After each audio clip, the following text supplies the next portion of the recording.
ಗ್ಯಾರಂಟಿಗೆ ನಿಲ್ಲಿಸಬೇಕು ಅಂದ್ರೆ ಸಿದ್ದರಾಮಯ್ಯನವ್ರು ತೆಗಿಬೇಕು ಅನ್ನುವಂಥದ್ದು ಏಕೈಕ ಉದ್ದೇಶ. ನಿಮ್ಮ ಮನೇಲಿ ಬರ್ದಿಲ್ಲ, ಸಿದ್ದರಾಮಯ್ಯನವ್ರನ್ನ ಸಿಎಂ ಕೆಳಗಡೆ ಇಳಿಸುವಂಥದ್ದು ನಿಮ್ಮ ಮನೆಯಲ್ಲಿ ಬರ್ದಿಲ್ಲ. ಅದ್ ನೋಡೋಣ ಅದೇನಾಗುತ್ತೆ ಅನ್ನುವಂಥದ್ದು. ನಾವು ಎಲ್ಲದಕ್ಕೂ ರೆಡಿ ಇದ್ದೀವಿ. ನೀವು ಯಾವ ಲೆವೆಲ್ಗೆ ಹೋಗ್ತೀರಿ, ಯಾವ ಹಂತಕ್ಕೆ ಹೋಗ್ತೀರಿ ಅನ್ನುವಂಥದ್ದಕ್ಕೆ ನಾವು we are prepared to go to any extent. You do it. ನೀವು ಎಲ್ಲವನ್ನು ಮಿಸ್ಯೂಪಯೋಗಿಸ್ಕೊತಾ ಇದ್ದೀರಿ. ಈ IT ನ ಮಿಸ್ಯೂಸ್ ಮಾಡ್ಕೋತಾ ಇದ್ದೀರಿ, ED ನ ಮಿಸ್ಯೂಸ್ ಮಾಡ್ಕೋತಾ ಇದ್ದೀರಿ, NIA ನ ಮಿಸ್ಯೂಸ್ ಮಾಡ್ಕೋತಾ ಇದ್ದೀರಿ. ಜುಡಿಷಿಯಲ್ ವ್ಯವಸ್ಥೆಯನ್ನ ನೀವು ಮಿಸ್ಯೂಸ್ ಮಾಡ್ಕೊಳ್ಳೋ ಹಂತಕ್ಕೆ ಹೋಗಿರುವಂಥದ್ದು ನಾವೆಲ್ಲ ಕಾಣ್ತಾ ಇದ್ದೀವಿ. ಜನಗಳು ನೋಡ್ತಾ ಇದ್ದಾರೆ, ಜನಸಾಮಾನ್ಯರು ನೋಡ್ತಾ ಇದ್ದಾರೆ. ನಾವು ಕೋರ್ಟ್ ವಿಚಾರದಲ್ಲಿ ಮಾತಾಡುವಂಥದಕ್ಕೆ ನಮಗೆ ಅವಕಾಶ ಇಲ್ಲ. ಬಟ್ ವ್ಯವಸ್ಥೆ ಏನಾಗ್ತಾ ಇದೆ, ಯಾವ ರೀತಿ ತಗೊಂಡು ಹೋಗ್ತಾ ಇದ್ದೀರಿ ಅನ್ನುವಂಥದ್ದು ಗೊತ್ತಾಗ್ತಾ ಇದೆ. ಏನು 3 ಜನ ಕಂಪ್ಲೇಂಟ್ ಕೊಟ್ಟರಲ್ಲ, ಅವ್ರ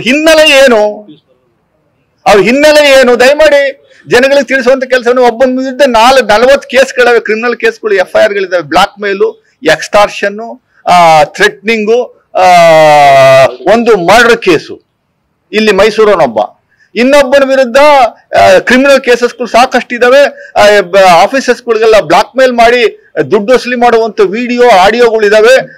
ಸುಪ್ರೀಂ ಕೋರ್ಟ್ಗೆ ಹೋಗಿ ಚೀಮಾರಿ ಹಾಕ್ಸ್ಕೊಂಡು 25 ಲಕ್ಷ ರೂಪಾಯಿ ಫೈನ್ ಹಾಕ್ಸ್ಕೊಂಡಿರುವಂತ ವ್ಯಕ್ತಿ. ಇವರೆಲ್ಲ ಕಂಪ್ಲೇಂಟ್ ಕೊಟ್ರೆ ವಿತಿನ್ 6 hours ನೀವು ನೋಟಿಸ್ ಕೊಡ್ತೀರಿ ಗವರ್ನರ್ ಅವರೇ. 7 ದಿವಸದೊಳಗಡೆ ಪ್ರಾಸಿಕ್ಯೂಷನ್ಗೆ ಯಾವುದೇ ತನಿಖೆಯೇ ಆಧಾರನೇ ಇಲ್ಲದೆ ಇರುವಂತದಕ್ಕೆ ನೀವು ಅನುಮತಿಯನ್ನ ಪ್ರಾಸಿಕ್ಯೂಷನ್ಗೆ 17A ಅಡಿನಲ್ಲಿ ಪ್ರಾಸಿಕ್ಯೂಷನ್ಗೆ ಅನುಮತಿ ಕೊಡ್ತೀರಿ. 17A ಅಂದ್ರೆ ಏನು? 17A ಅನ್ನುವಂಥದ್ದು ದುರಂತದ ಸಂಗತಿ. ದಯಮಾಡಿ ನೀವೇ ವಿವರಣೆ ಕೊಟ್ಬಿಡಿ. 17A ಈಸ್ ಆಲ್ವೇಸ್ ಅಗೇನ್ಸ್ಟ್ ವಿರೋಧ ಪಕ್ಷದ ನಾಯಕರಿಗೆ. 17A is always in favour of BJP and JDS ಅನ್ನುವಂಥದ್ದು ಡಿಕ್ಲೇರ್ ಮಾಡ್ಬಿಟ್ರೆ ನಾವು ಅವಾಗ ಅರ್ಥ ಮಾಡ್ಕೊಳಕ್ಕೆ ನಮ್ಮ ಜನಗಳಿಗೆ ಹೇಳಕ್ ಸರೋಗ್ತದೆ. 17A ಅಂದ್ರೆ ನೋಡಪ್ಪ ಹಿಂಗೆ, ಅದು BJP ವಿರುದ್ಧ ಇರುವಂತ ವಸ್ತು ಅಲ್ಲ, ಕಾಂಗ್ರೆಸ್ ಮತ್ತು ಇತರ ಪಕ್ಷಗಳ ವಿರುದ್ಧ ಇರುವಂತ ವಸ್ತು. ನೀವು ABCD ಅರ್ಥ ಮಾಡ್ಕೊಬೇಕಾದ್ರೂ ಹಿಂಗೆ ಅರ್ಥ ಮಾಡ್ಕೊಬೇಕು ಅನ್ನುವಂಥದ್ದು ನಾವು ಸವಿಸ್ತಾರವಾಗಿ ನಮ್ಮ ಜನಗಳಿಗೆ, ಜನಸಾಮಾನ್ಯರಿಗೆ ಹೇಳುವಂತ ಕೆಲಸವನ್ನ ಮಾಡ್ತೀವಿ. 17A without enquiry report, without preliminary enquiry report, how this gentleman can give prosecution under this 17A? We don't really understand. There's no preliminary enquiry report at all. Next ನಿಮ್ದು ಉದ್ದೇಶ ಏನು ಅನ್ನುವಂಥದ್ದು ನಮಗೆಲ್ಲ ಬಹಳ ಸ್ಪಷ್ಟವಾಗಿ ಅರ್ಥ ಆಗ್ತಾ ಇದೆ. ಮುಂದಿನ ದಿನಗಳೆಲ್ಲ ಹೋರಾಟವನ್ನು ಮಾಡ್ತಾ ಇದ್ದೀವಿ. ಒಬ್ಬ ನಾಮಿನೇಟೆಡ್ ಗವರ್ನರ್ ಒಂದು ಎಲೆಕ್ಟೆಡ್ ಗವರ್ನಮೆಂಟ್ ಅನ್ನೇ ಶೇಕ್ ಮಾಡಿ ತಗ್ಸುವಂತ ಕೆಲಸವನ್ನ ಮಾಡುವಂತ ಒಂದು ವ್ಯವಸ್ಥೆ ಆಗಿದೆಯಲ್ಲ, ಇದು ರಾಜ್ಯದ ದುರಂತದ ಸಂಗತಿ. ಆಮೇಲೆ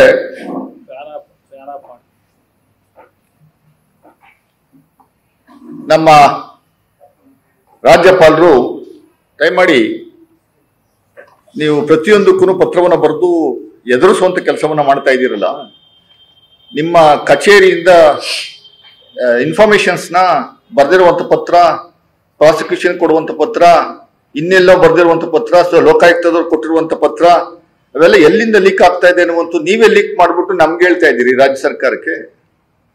ನೀವೇ ಲೀಕ್ ಮಾಡ್ಬಿಡೋದು. ರಾಜ್ಯ ಸರ್ಕಾರ ಲೀಕ್ ಯಾಕೆ ಮಾಡ್ತಾ ಇದೆ ಅಂತ ನಮ್ಗೆ ಹೇಳುವಂಥದ್ದು.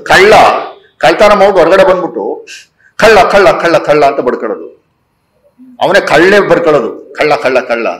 ಆ ತರ ಒಂದು ವ್ಯವಸ್ಥೆನ ಸೃಷ್ಟಿ ಮಾಡ್ಕೊಂಡಿದೀವಿ. ಸುಳ್ಳಿನ ಸರ್ದಾರಗಳು ನೀವೆಲ್ಲ. ಇಂಥ ಒಂದು ವ್ಯವಸ್ಥೆ ಇದೆ, ಇದ್ರ ವಿರುದ್ಧ ನಾವು ಹೋರಾಟವನ್ನ ಮಾಡ್ತೀವಿ. ಯಾರು ಧೃತಿಗೆಡೋ ಅವಶ್ಯಕತೆ ಇಲ್ಲ. ಸಿದ್ದರಾಮಯ್ಯ ಸಾಹೇಬರು ಯಾವ ಕಾರಣಕ್ಕೂ ಅವರು ಧೃತಿಗೆಡಲ್ಲ. ಅವರು ಅಧಿಕಾರಕ್ಕೆ ಅಂಟ್ಕೊಂಡಿರುವಂತ ವ್ಯಕ್ತಿ ಅಲ್ಲ. ಬಟ್ ಯಾವ ಕಾರಣಕ್ಕೂ 100ಕ್ಕೆ 100ರಷ್ಟು ನಾವು ಸ್ಪಷ್ಟಪಡಿಸ್ತೀವಿ. ನೀವು ಯಾವ ಹಂತಕ್ಕೆ ಹೋದ್ರೂ ನಾನು ಫೇಸ್ ಮಾಡುವಂತ ವ್ಯವಸ್ಥೆ ನಮ್ಮಲ್ಲಿದೆ. ಸಿದ್ದರಾಮಯ್ಯ ಸಾಹೇಬರು is going to continue to be chief minister of the Karnataka state. He will continue. There will not be any problem. There should not be any problem.